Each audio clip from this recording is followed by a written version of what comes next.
जय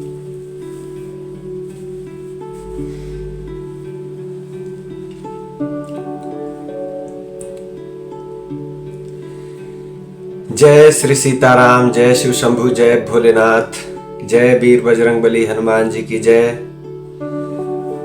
उम्मीद है आप सब अच्छे होंगे और श्री रघुनाथ जी जो अकारण करुणा वरुणालय हैं उनसे प्रार्थना करूंगा और महादेव जी से भी प्रार्थना करूंगा कि वे सदैव अपनी दया दृष्टि कृपा आप सभी पे बरसाए रखें। पिछले रामचरितमानस का सोपान करते हुए हमने पढ़ा कि कैसे शूर्पणखा आती है और प्रभु श्री रामचंद्र जी और लक्ष्मण जी को देख के मोहित होती है और अपने विवाह की प्रस्ताव रखती है। फिर कैसे राम जी लक्ष्मण जी के पास भेजते हैं शूर्पणखा को, तो कभी लक्ष्मण जी प्रभु श्री रामचंद्र जी के पास भेजते हैं शूर्पणखा को। अंत में जब शूर्पणखा देखती है कि दोनों मेरे साथ हास्य कर रहे हैं, कोई विवाह करने का चाह नहीं है इन दोनों के अंदर, तो क्रोधित होकर अपने रूप में आती है जिससे उसके नाक काटा जाता है। फिर वो जाके खरदूषण से कहती है और खरदूषण आते हैं और वो युद्ध करते हैं और उस युद्ध के परिणाम फिर जब देखती है तो वो रावण के पास आती है और रावण से वो क्या कहती है, इस कथा को हम लोग यहाँ से शुरुआत करेंगे। धुआं देख खरदूषण केरा, जाई सुपनखा रावण प्रेरा। बोली बचन क्रोध करी भारी, देश कौश के सुरति विसारी। खरदूषण का विध्वंस देखकर शूर्पणखा ने जाकर रावण को भड़काया। शूर्पणखा वह बड़ा क्रोध करके वचन बोली रावण से कि तूने देश और खजाने की सुधि ही भुला दी है। शूर्पणखा कहती है रावण से कि तुमने देश अर्थात जो तुम्हारा साम्राज्य है उसका और जो खजाना है तुम्हारा, उन दोनों की सुधि तुमने रावण भुला दी है। शराब पी लेते हो और दिन रात पड़े सोते रहते हो, तुझे खबर ही नहीं है कि शत्रु तेरे सिर पर खड़ा है। नीति के बिना राज्य और धर्म के बिना धन प्राप्त करने से, भगवान को समर्पण किए बिना उत्तम कर्म करने से और विवेक उत्पन्न किए बिना विद्या पढ़ने से परिणाम में श्रम ही हाथ लगता है। विषयों के संग से सन्यासी, बुरी सलाह से राजा, मान से ज्ञान, मदिरा पान से लज्जा। देखिए कैसे कैसे शब्द कह रही है। नम्रता के बिना अर्थात नम्रता ना होने से प्रीति और मद, अहंकार से गुणवान शीघ्र ही नष्ट हो जाते हैं। इस प्रकार नीति मैंने सुनी है, शूर्पणखा कहती है रावण से। शत्रु, रोग, अग्नि, पाप और स्वामी और सर्प को छोटा करके कभी नहीं समझना चाहिए। ऐसा कहकर शूर्पणखा अनेक प्रकार से विलाप करके रावण के सामने रोने लगती है। अर्थात रावण को वो भड़काने की कोशिश कर रही है कैसे भी अब रावण युद्ध में जाए और जो दो सन्यासी हैं, एक प्रभु मेरे राम जी, एक लक्ष्मण जी, उनसे रावण युद्ध करे। ये सारा विचार करके शूर्पणखा रावण को भड़काने की कोशिश कर रही है। और उस समय रावण सभा के बीच में यह सुन के व्याकुल हो रहा है और शूर्पणखा रो रो कर बहुत प्रकार से कह रही है कि अरे दशग्रीव, तेरे जीते जी मेरी क्या ऐसी दशा होनी चाहिए। शूर्पणखा कहती है कि अरे रावण, तुम्हारे जीते जी तुम्हारे बहन के साथ क्या ऐसी दशा होनी चाहिए। क्या तुम्हारे जीते जी तुम्हारी बहन का कोई नाक काट सकता है? अगर कोई नाक काट दे तो तुम्हारा समाज में क्या प्रचार रह जाएगा।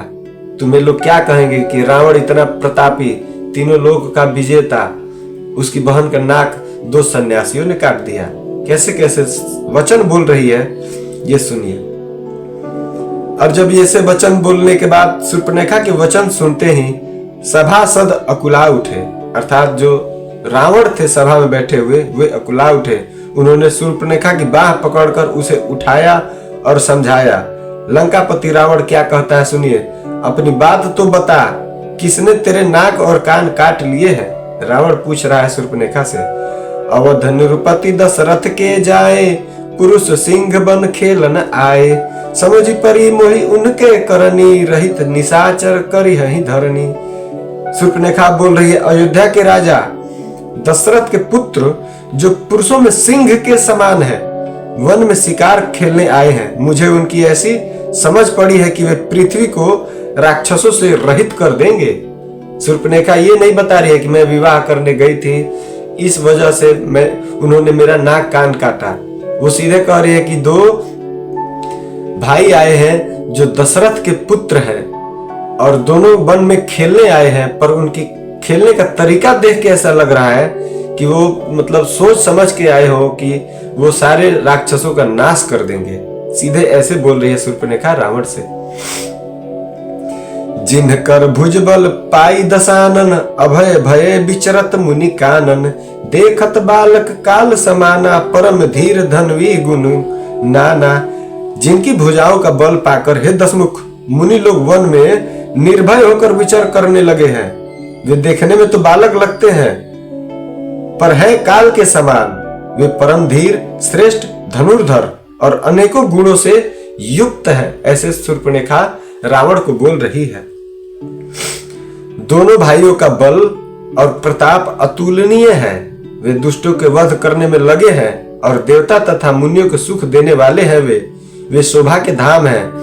राम ऐसा उनका नाम है। उनके साथ एक तरुणी सुंदरी स्त्री है। अब स्त्री माता सीता के बारे में देखिए क्या कह रही है। रूप राशि विधि नारी सवारी, रतिशत कोटि तासु बलिहारी, तासु अनुज काटे श्रुति नासा, सुनि तव भागिनी करहि परिहासा। विधाता ने उस स्त्री को रूप की राशि बनाया है कि 100 करोड़ रति अर्थात कामदेव की पत्नी, कामदेव की स्त्री उस पर निछावर हो जाए। उनके छोटे भाई ने मेरे नाक कान काटे हैं, मैं तेरी बहन हूं रावण। यह सुनकर वे मेरी हंसी उड़ाने लगे। देखिए शूर्पणखा कैसे कह रही है। मेरी पुकार सुनकर खरदूषण सहायता करने आए थे, पर उन्होंने क्षण भर में सारी सेना को मार डाला। खरदूषण और त्रिशिरा का वध सुनकर रावण के सारे अंग जल गए। जब रावण ने सुना कि वो 2 सन्यासी खरदूषण और त्रिशिरा का वध कर चुके हैं, जो ये तीनों बहुत बलवान थे, बहुत प्रतापी थे, रावण से थोड़े कम ही होंगे लेकिन इतने भी कम नहीं थे, वो आम नहीं थे राक्षस, वो भी बहुत पहुंचे हुए राक्षस थे। उन तीनों का वध जब रावण ने सुना कि इनका वध वो 2 सन्यासी कर दिया है, तब रावण अकुलाया कि वो सन्यासी कोई पहुंचे हुए हैं। अब आगे देखिए। तब रावण सुनने के बाद उसने शूर्पणखा को समझाकर बहुत प्रकार से अपने बल का बखान किया, किंतु मन में वह अत्यंत चिंतावश होकर रावण अपने महल में गया। और रावण को रात भर नींद नहीं पड़ी उस दिन, जब से वो खबर सुना कि खरदूषण और त्रिशिरा का वध किसी मानव ने किया है। वह मन ही मन विचार करने लगा रावण कि देवता, मनुष्य, असुर, नाग और पक्षियों में कोई ऐसा नहीं है जो मेरे सेवक को भी पा सके। अर्थात देवता, मनुष्य और पक्षी में कोई इतना शक्तिशाली नहीं है कि मेरा कोई रावण का कोई अगर दास भी हो ना, कोई सेवक हो, उसके महल का कोई चपरासी हो ना, उससे भी उलझ सके। खरदूषण तो मेरे समान बलवान थे, रावण कह रहा है, उन्हें भगवान के सिवा और कोई नहीं मार सकता। फिर ये कौन है? रावण सोचने लगा। देवताओं को आनंद देने वाले और पृथ्वी का भार हरण करने वाले भगवान ने ही यदि अवतार ले लिया है, तो मैं जाकर उनसे हठ पूर्वक वैर करूंगा। हठ पूर्वक वैर करूंगा मतलब कि मैं जबरदस्ती उनसे दुश्मनी करूंगा।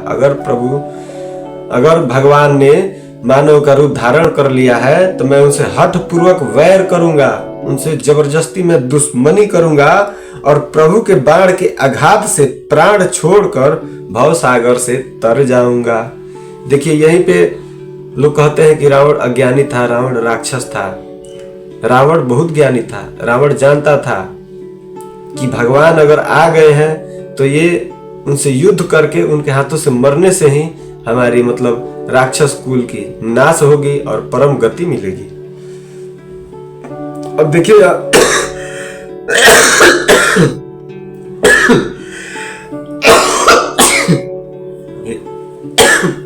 हे राम, देखिए यहाँ पे रावण एक कितना अच्छा बात बोलता है, जिससे रावण के प्रति आपका भी प्रेम थोड़ा सा उमगेगा। होई भजन न तामस देहा, हो ही भजन न तामस देहा, मन क्रम वचन मंत्र गूढ़ एहा, जो नर रूप भूप सुत को, हरि हऊ नारी जीत न रन दो। अर्थात रावण कहता है इस तामस शरीर से भजन तो होगा नहीं। अर्थात तामसी जो शरीर होता है ना, जो मदिरा मांस ऐसे शरीर जो भक्षण करता है, उससे भजन नहीं होगा। रावण यही कहता है कि मैं तो राक्षस कुल में हूं, मुझसे भजन तो होने वाला है नहीं। इसलिए मन वचन और कर्म से यही निश्चय है कि और यदि वे मनुष्य रूप कोई राजकुमार होंगे तो उन दोनों को रण में जीत कर उनकी स्त्री को हर लूंगा। अर्थात कहते हैं, रावण कहता है कि इस तामसी शरीर से भजन नहीं होगा, तो ऐसे भजन नहीं होगा तो भगवान को तो ऐसे पाऊंगा नहीं, तो इससे अच्छा उनसे वैर करूंगा, दुश्मनी करूंगा और उनके हाथों मारा जाऊंगा। और अगर वो मनुष्य हुए, भगवान नहीं हुए, दोनों परिस्थिति को सोच रहा है कि भगवान हुए तो उनसे युद्ध करूंगा और उनके हाथों मारा जाऊंगा और भवसागर से पार हो जाऊंगा।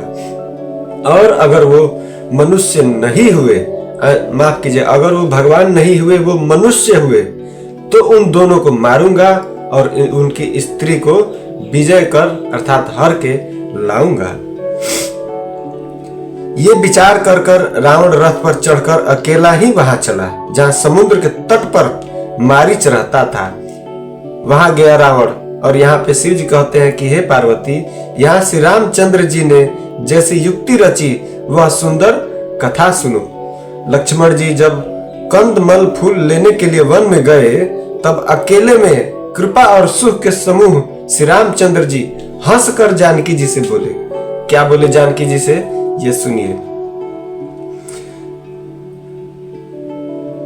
इस कथा को यहाँ पे हम लोग रोकते हैं। इतना आपको बताया कि रावण ज्ञानी तो था, जो हम लोग हर किसी कथावाचक से, ऋषि मुनि संत से सुनते हैं कि रावण ज्ञानी था, लेकिन उसका जो कुल था वो राक्षसी कुल था। राक्षसी कुल में पैदा होने के कारण उसकी प्रवृत्ति भी राक्षसी हो गई थी, इस वजह से वो था। लेकिन ज्ञानी होने के कारण वो समझ गया था कि अगर जो खर दूषण और त्रिशिरा को मार सकता है वो कोई मानव नहीं हो सकता, वो भगवान ही अवतार लिए हैं। ये सोचकर वो चलता है कि अगर वो भगवान होंगे तो उनसे जबरदस्ती युद्ध करूंगा और उनके बाणों से मारा जाऊंगा और भवसागर से तर जाऊंगा, और अगर वो मनुष्य होंगे तो उन्हें मारूंगा और उनकी स्त्री को हर के लाऊंगा। ये सोचने के बाद वो मारीच के पास जाता है रावण, और मारीच के पास जाता है तो इधर शिव जी समझाते हैं कि देखिए यहाँ पे प्रभु श्री रामचंद्र जी एक लीला करते हैं, और वो लीला मैं चाहता हूँ कि आपको अगले कथा में सुनाऊं, क्योंकि वो लीला समझाने के बाद कथा को छोटा करना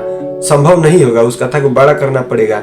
इसलिए यहाँ पे हम लोग रोक देते हैं। इसमें सिर्फ हम लोग ये सीखे कि रावण देखिए कितना ज्ञानी है कि वो समझ गया कि अगर मेरे भाइयों को मारने वाला कोई आम इंसान नहीं हो सकता है, मानव नहीं हो सकता, उसे तो देवता भी नहीं मार सकते, ये कोई भगवान ही है। फिर वो कैसा विचार करके जाता है। अगली कथा में मारीच से वो क्या कहता है, मारीच कैसे हिरण बनता है। और प्रभु श्री रामचंद्र जी ऐसी एक लीला करते हैं जो आपको और हमको जानना बहुत जरूरी है। वो लीला आप जान जाइएगा ना, तो कोई आपको रामायण के ऊपर अगर सवाल उठाएगा, इस लीला पे बहुत लोग सवाल उठाते हैं, मैं आपको बताऊंगा, लेकिन ये कल बताऊंगा। और उस सवाल क्या है और उस सवाल का जवाब कल आपको मिलेगा। इसलिए इस कथा को आज हम लोग छोड़ देते हैं, क्योंकि मेरा तबीयत भी थोड़ा सही नहीं है।